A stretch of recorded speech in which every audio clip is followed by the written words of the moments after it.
இது வரைக்கும் அவரை நிற்க வச்ச ஃபோட்டோ கிடையாது. அவர் பெரிய ஆளுன்றதுக்கு அது ஒரு அடையாளம். அதுக்கடுத்து வேர்ல்டு ரெக்கார்டு 21 ஆண்டு அமர்ந்தவர் அமர்ந்த நிலையிலே தான் இருந்தார். மறந்து கூட ஒரு முறை எழுந்து நிற்கலை. அதுதான் பெரிய ரெக்கார்டு. இப்போ சுவாமி வந்து இருக்கையை விட்டு எழுந்திருக்கிறதே இல்லை அப்படின்னா இப்போ மலைஜலம் அது அங்கேயே நடக்கணும். அது ஒரு அதிசயம் தான் நண்பா. ஒரு நாளைக்கு மனித அறிவுக்கு அப்பாற்பட்ட அளவுக்கு சாப்பிடுவார். மொத்தம் டீ கொடுப்பான், அடுத்த ஆள் வந்து கலர் கொடுப்பான், அடுத்த ஆள் வந்து சோடா கொடுப்பான். இதெல்லாம் ஒன்றா ஒத்து போதா பாருங்கள். எவ்வளோ சாப்பிட்டாலும் கட்சியில் இவ்வளோ தான் நண்பா வரும்.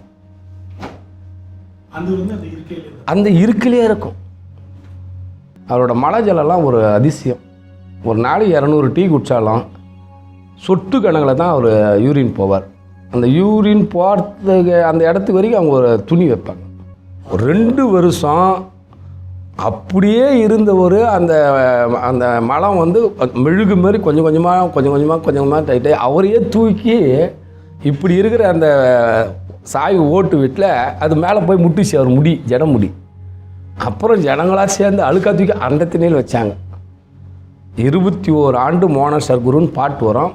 ஆனால் புத்தகத்தில் 19 வருஷம் போட்டுப்பாங்க. ஏன்னா அந்த திண்ணையில் 19 வருஷம், இந்த திண்ணையில் 2 வருஷம் சேர்த்து சொல்ல மாட்டாங்க.